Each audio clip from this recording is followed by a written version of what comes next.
One of the great things about NCBA is the work the organization does in Washington, D.C. on behalf of cattle producers all across the country. Russell Nemitz has more on this topic and a look at what's in store for 2018. Russell? That's right, Kevin, and there is a lot that goes on in Washington, D.C. every single day that impacts the U.S. beef cattle industry, and that's why the National Cattlemen's Beef Association has a presence in our nation's capital, and leading the NCBA's team in Washington, D.C. is Colin Woodall, their Senior VP of Government Affairs. And Colin, we're into 2018, but before we talk about some of this year's priorities, let's back up the reel, if you will, and talk about 2017, because there were some pretty significant victories last year. Oh, there were. As an industry, we have to ask ourselves, are we better off now than we were a year ago? And the unequivocal answer is yes, for several reasons. And we look at the regulatory side of the equation. The number one victory was rolling back EPA's Waters of the United States rule. A huge victory for the cattle business, a huge victory for all of us in agriculture, and it's truly a weight lifted off of us so we don't have to worry about the EPA and the Army Corps of Engineers coming in and telling us how we can and cannot use our land.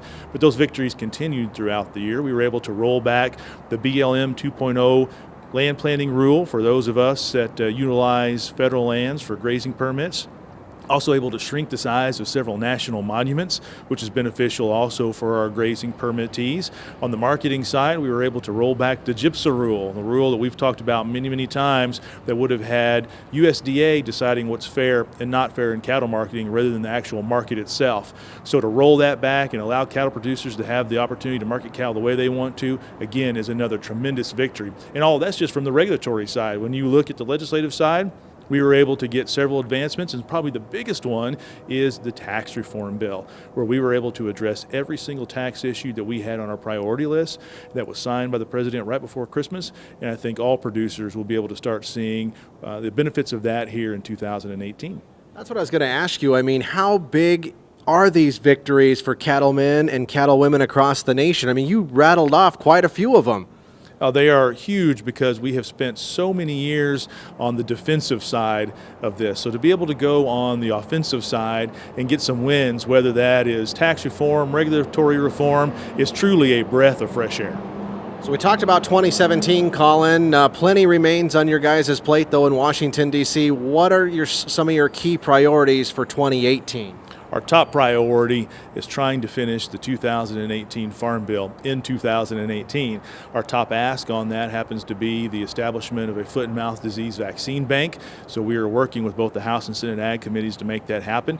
But it's more than that. We want to make sure that we keep issues like cool and the GIPSA rule out of this Farm Bill. We want to make sure that we have a very strong conservation title. Programs like the Environmental Quality Incentives Program, EQIP, are ones that are utilized by cattle producers across the country. We need to make sure that they are as easy to participate in as possible, but also make sure that the money that is spent, whether it's the producer's money or the taxpayer money, is spent very well. And then also we want to make sure that we have a very strong research title. Research is incredibly important for us as an industry to make sure that USDA and our land-grant universities are doing everything they can to help make us more effective, more productive, and to protect us from foreign animal diseases. You know, another big priority, I think, for NCBA has to be trade. I mean, there's always a lot going on in the area of trade, and those international markets are absolutely important for the U.S. beef cattle industry and cattlemen and cattlewomen nationwide. Trade has been important to our industry for years. Right now, the trade agreements that we have are adding over $300 in value to each marketed head. That's real money for us. And I think that's especially important now as we continue to see the expansion of our domestic cattle herd. We have more beef coming to the market. We need to move that product. And even though our domestic consumers here are doing a great job of eating as much as they can, it's not enough to handle all the product that's coming. So we need to be able to get that overseas. And another victory from 2017, of course, was the reopening of the Chinese market to U.S. beef. But here in 2018, we need to focus on finalizing the new NAFTA agreement and also the Chorus agreement. Both of those are currently being renegotiated. They have a huge impact on us in the cattle business, and we want to get those finalized as quickly as possible so we have some certainty on where we're going on trade. Hey, last question before I let you go. How important is it to continue to work with your state affiliates and also hear from your members as you tackle these big issues in our nation's capital? Our power in Washington, D.C. comes from our partnership with our state cattlemen's associations, but more importantly, it comes from the individual members of NCBA.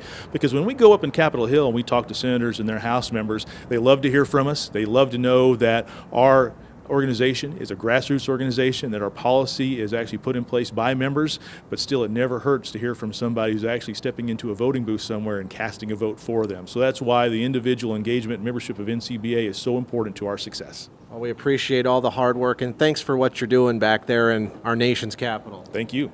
All right, Kevin, as always, a lot going on the behalf of the nation's cattlemen and cattlewomen by the NCBA in Washington, D.C. on key legislative issues. With that, we'll go ahead and send it back to you.